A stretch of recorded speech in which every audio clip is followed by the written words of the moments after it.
Assalamu alaikum. Avant que ne se lève l'aube finale, le monde parlera. Pas avec des mots, mais avec des signes.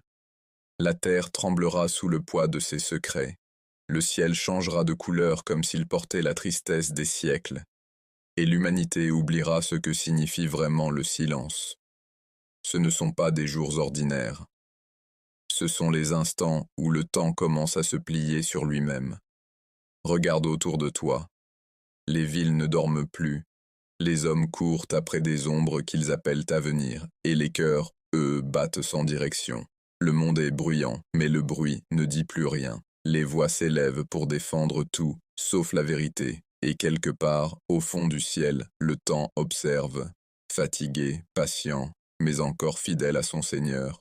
Les anciens savants l'avaient dit, le temps lui-même témoignera avant la fin.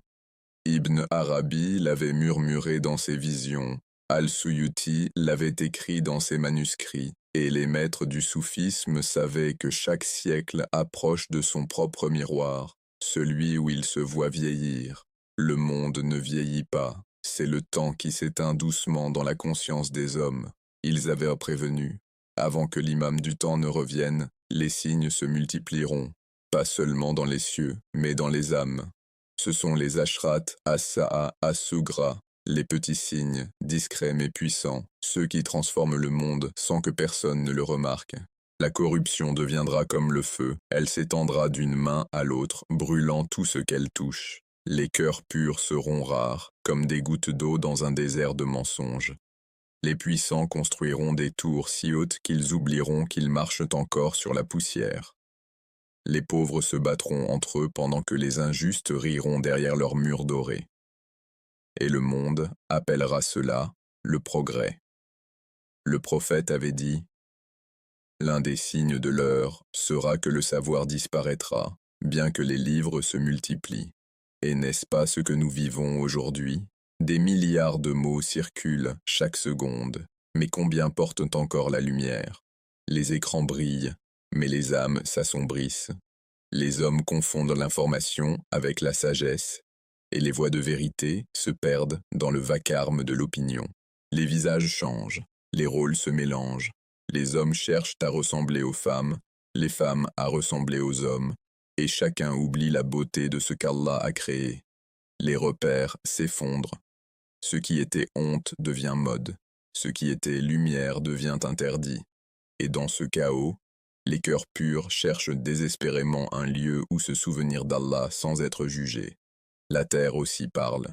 Elle gémit sous nos pas. Elle tremble là où l'injustice s'installe. Elle se fend là où le sang innocent coule. Chaque séisme, chaque tempête, chaque inondation n'est pas seulement une colère de la nature, c'est une parole divine. Le prophète a dit que la terre vomira ses trésors et témoignera de ce que les hommes ont fait. Peut-être qu'aujourd'hui, elle commence déjà à parler. Et le ciel? Il devient étrange. Des éclipses apparaissent à des moments inattendus. Des flammes traversent la nuit comme des larmes du firmament.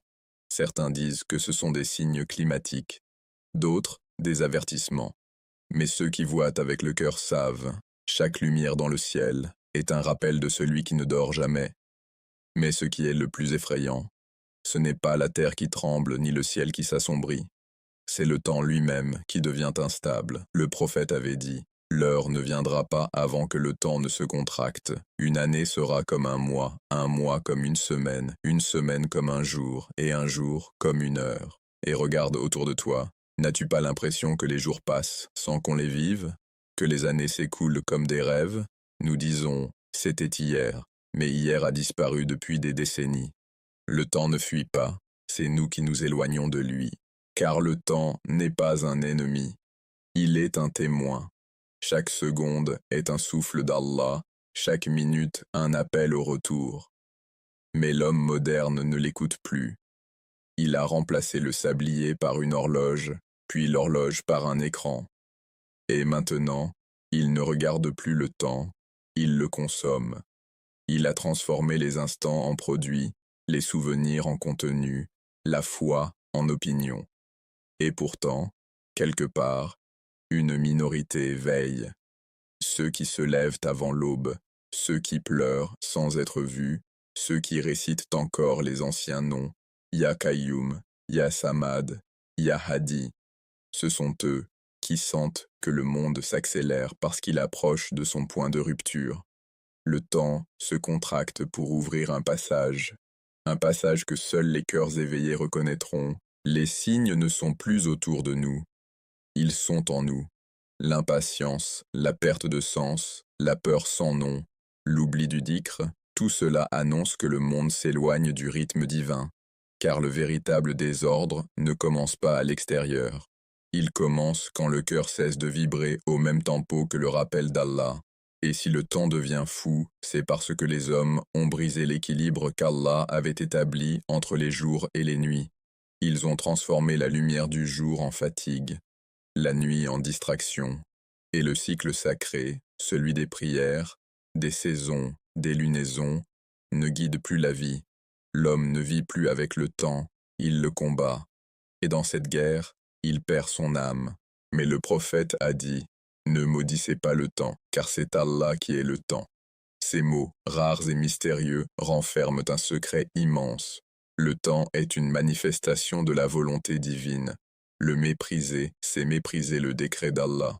Le craindre, c'est oublier qu'il est lui-même le gardien du temps. Chaque lever du soleil, chaque battement d'horloge, chaque battement de ton cœur est un verset silencieux, récité par le monde entier. Les mystiques, comme Ibn Arabi, disaient que le temps n'est pas linéaire. Il est un océan circulaire, où tout ce qui a été et tout ce qui sera coexistant dans le regard d'Allah. Ce que nous appelons passé n'est qu'un souvenir. Ce que nous appelons futur n'est qu'une promesse. Le seul réel est l'instant présent, al-waqt, le maintenant éternel, où l'âme peut encore toucher la lumière. Mais peu comprennent cela. La plupart des hommes courent vers demain, fuyant un présent qu'ils n'ont jamais habité. Ils ne savent pas que le mardi ne se manifestera pas dans un futur lointain. Il apparaîtra dans un instant purifié, un moment que le monde aura oublié, et ce moment ne dépend pas du calendrier, mais de l'état du cœur collectif de l'humanité.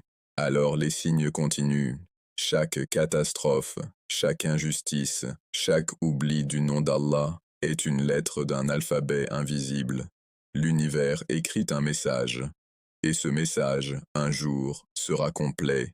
Les cieux se déchireront, les montagnes s'effaceront, et le temps s'arrêtera pour écouter la voix du dernier imam. Mais avant cela, le monde doit encore traverser sa nuit. Les savants disent que le mardi apparaîtra dans une époque où les cœurs seront lasses, où les nations s'affronteront pour des causes qu'elles ne comprennent même plus, où les enfants naîtront dans un monde sans repère et où le mot vérité ne sera plus qu'un souvenir. C'est alors que le ciel enverra un homme, non pas un roi, mais un serviteur, pour rappeler à la création que le temps appartient à Allah seul. Pourtant, même cette promesse reste voilée, car avant que le Mahdi n'apparaisse, le monde sera mis à l'épreuve par des signes jamais vus. Des signes que ni Ibn Arabi, ni Al-Suyuti, ni aucun maître n'a osé décrire, car certains signes ne peuvent pas être écrits. Ils ne peuvent qu'être vécus. Ils sont faits de silence, de lumière et de peur sacrée. Et lorsque ces signes apparaîtront, le monde entier ressentira un frisson, non pas de terreur, mais de reconnaissance. Comme si la création entière se souvenait soudain du premier instant, du premier souffle, du premier kun prononcé par Allah.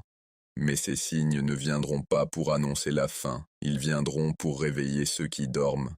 Car la fin du monde n'est pas une destruction, c'est une révélation, une levée du voile, et le voile, il commence déjà à trembler. Mais il existe des signes que nul savant n'a jamais osé écrire, parce qu'ils n'étaient pas destinés à être lus, mais à être témoins. Le monde continue de tourner, mais quelque chose, dans le silence du ciel, semble avoir changé. Ce n'est plus le même monde qu'hier. L'air est plus lourd, les visages sont plus fatigués, et les cœurs semblent battre sans direction. Il y a dans les regards des hommes une forme d'errance, une nostalgie sans nom, comme si chacun, au fond de lui, sentait que quelque chose approche, quelque chose d'invisible, que les mots ne peuvent décrire. Les anciens savants disaient « Avant la fin, le temps se contractera et les signes parleront à ceux qui savent écouter. » Et peut-être que c'est déjà le cas, parce qu'aujourd'hui, tout crie, mais personne n'écoute. Les océans crient, les forêts brûlent, les enfants pleurent sans savoir pourquoi. Les gens rient fort, mais leurs âmes sont éteintes. Le monde entier semble courir vers une destination que personne ne comprend. Et pourtant, tout cela était écrit. Des siècles avant nous, le prophète a parlé des signes de la fin, des signes majeurs qui précéderaient l'arrivée du dernier guide, l'imam al-Mahdi. Ces signes ne sont pas de simples événements. Ils sont les battements du cœur du monde, les derniers soupirs du temps avant qu'il ne s'effondre sur lui-même. Le premier signe que beaucoup ont ignoré, c'est le désordre universel. Non pas une guerre, mais un désordre dans les cœurs. Un vide spirituel si profond que les gens ne reconnaissent plus la vérité même lorsqu'elle se tient devant eux. Les mensonges se sont habillés de lumière, et la vérité se cache dans l'ombre, tremblante, attendant que quelqu'un la redécouvre. Puis vinrent les guerres de confusion, des guerres sans sens, où les raisons sont floues et les causes fabriquées. Des peuples entiers détruits au nom de la paix, des nations qui se lèvent contre elles-mêmes. Le prophète avait dit « Viendra un temps où le tueur ne saura pas pourquoi il tue, et la victime ne saura pas pourquoi elle a été tuée. Et ce temps est le nôtre. Les cieux eux-mêmes semblent s'assombrir. Les éclipses se multiplient, les tremblements de terre secouent la terre dans des lieux autrefois paisibles. Les vents deviennent fous, les saisons se mélangent. L'ordre céleste semble se dérégler, comme si le monde, fatigué, ne pouvait plus porter le poids de l'humanité. Dans les mosquées, la foi s'amenuise. On parle de Dieu, mais on ne le ressent plus. Les prières se font mécaniques, les cœurs distraits. Les croyants se divisent, chacun défendant sa vérité contre celle de son frère. Les savants sont achetés, les hypocrites applaudis. Les paroles du Coran sont récitées, mais leur lumière ne descend plus dans les âmes. Et dans ce chaos silencieux, une prophétie ancienne se réveille, celle des 3 grands tremblements de terre, un à l'est, un à l'ouest, et un dans la péninsule arabe. Chacun d'eux sera un cri du monde, un avertissement.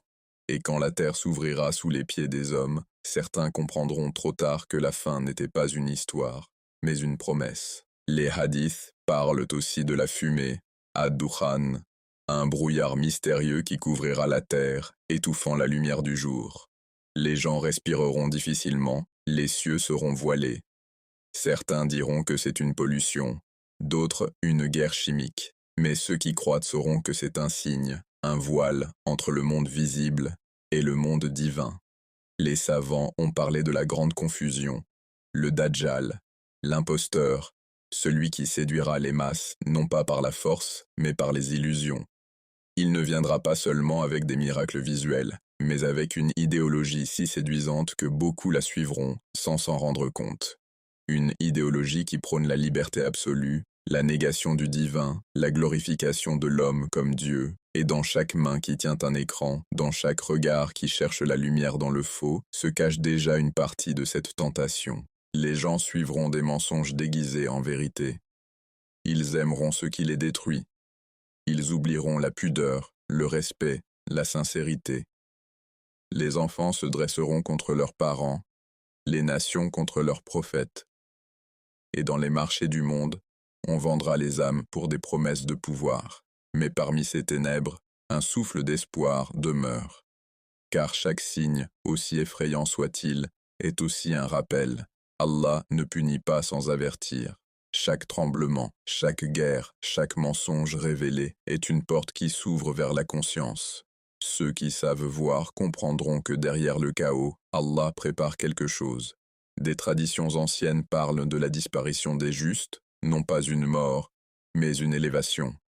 Allah retirera les âmes sincères, celles qui portent encore la lumière du dhikr, pour ne pas qu'elles assistent à la corruption finale. Et quand le monde sera vide de lumière, alors le Mahdi se lèvera. Mais avant cela, les signes deviendront de plus en plus clairs. Les rivières se tariront, les récoltes échoueront. Le soleil se lèvera de l'ouest, et les gens seront figés par la peur.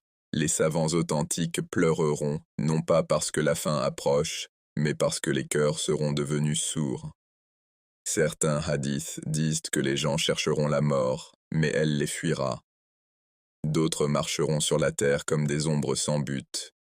Le prophète a dit, « Viendra un temps où rester ferme sur sa foi sera comme tenir un charbon ardent dans la main. » Et ce temps, Jani, est peut-être déjà arrivé. Mais au milieu de tout cela, un petit groupe d'âmes, des hommes et des femmes au cœur pur, continueront de se lever à l'aube, de pleurer la nuit, de réciter le nom d'Allah quand tout le monde l'aura oublié. Ce sont eux, les gardiens du temps. Ce sont eux, ceux qui prépareront le monde pour la venue du Mahdi. Il est dit que l'imam al-Mahdi n'apparaîtra pas dans un monde prêt, mais dans un monde brisé. Un monde où la justice sera une légende, où les cœurs auront soif sans savoir de quoi. Et quand il viendra, il ne portera pas seulement une épée, mais une lumière. Une lumière qui ne sortira pas du métal, mais du cœur.